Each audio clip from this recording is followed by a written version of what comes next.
بسم اللہ الرحمن الرحیم۔ السلام علیکم۔ آج کے ایک نئے واقعے کے ساتھ آپ کی خدمت میں پھر حاضر ہوں۔ یہ واقعہ ایک صحابی کا ہے۔ محبت الہی کا جذبہ انسان کے دل میں ہو تو اللہ تعالیٰ بڑی قدردانی فرماتے ہیں۔ محبت میں ایسی کیفیت ہو جیسی حضرت عبداللہ ذوالبجادین کو نصیب تھی۔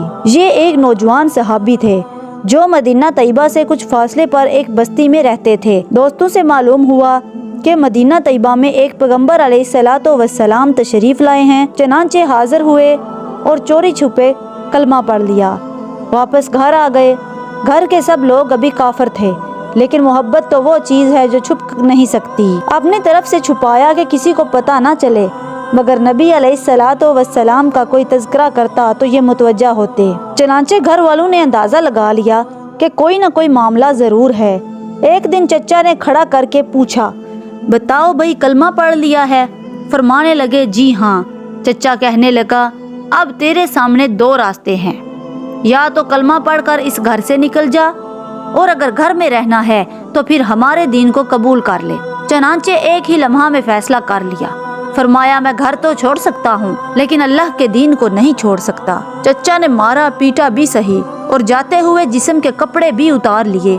جسم پر بالکل کوئی کپڑا نہ تھا۔ ماں بلاہر ماں تھی، شوہر کی وجہ سے کچھ ظاہر میں تو نہ کہہ سکی، لیکن چھپ کر اپنی چادر پکڑا دی کہ بیٹا ستر چھپا لینا۔ وہ چادر لے کر جب باہر نکلے تو اس کے دو ٹکڑے کیے، ایک سے ستر چھپا لیا اور دوسری اوپر اوڑھ لی۔ اسی لیے ذوالبجادین یعنی دو چادروں والے مشہور ہو گئے۔ اب کہاں جائیں؟ جہاں سودا کر چکے تھے۔ قدم بے اختیار مدینہ طیبہ کی طرف بڑھ رہے ہیں۔ رات کا سفر کر کے صبح نبی کریم کی خدمت میں حاضر ہوئے۔ نبی کریم نے دیکھا تو چہرے پر عجیب خوشی کی کیفیت ظاہر ہوئی۔ صحابہ کرام متوجہ ہوئے کہ یہ کون آیا ہے کہ جس کو دیکھ کر اللہ کے محبوب کا چہرہ یوں تمتما اٹھا ہے۔ حاضر خدمت اور عرض کیا کہ اے اللہ کے نبی، سب کچھ چھوڑ چکا ہوں، اب آپ کے قدموں میں حاضر ہوں۔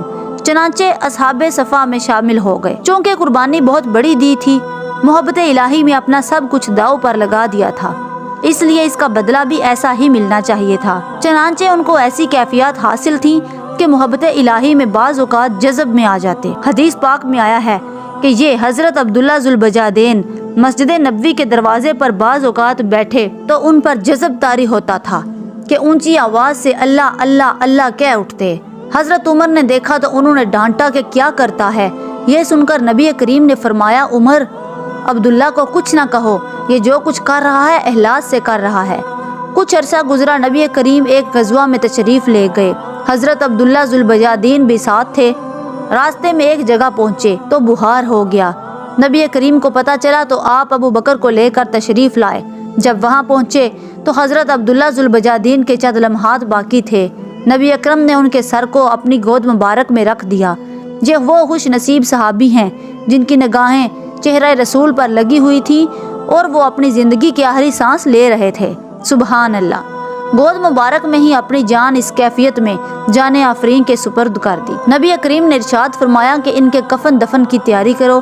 آپ نے اپنی چادر بجوائی اور فرمایا کہ عبداللہ کو اس چادر میں کفن دیا جائے گا۔ سبحان اللہ۔ واہ اللہ، تو بھی کتنا قدردان ہے کہ جس بدن کو تیری راہ میں ننگا کیا گیا تھا، آج اس بدن کو تو اپنے محبوب کی کملی سے چھپا رہا ہے۔ سبحان اللہ۔ خود نبی صلی اللہ علیہ وآلہ وسلم نے ان کا جنازہ پڑھایا، پھر جنازہ لے کر قبرستان کی طرف چلے۔ شریعت کا مسئلہ یہ ہے کہ جو آدمی میت کا سب سے زیادہ قریبی ہو تو وہ قبر میں اس کو اتارنے کے لیے اترے۔ اس وقت ابو بکر رضی اللہ تعالی عنہ اور عمر رضی اللہ تعالی عنہ بھی کھڑے تھے۔ نبی علیہ الصلوۃ والسلام نے خود قبر میں اتر کر فرمایا اپنے بھائی کو پکڑا دو مگر ان کے ادب کا خیال رکھنا۔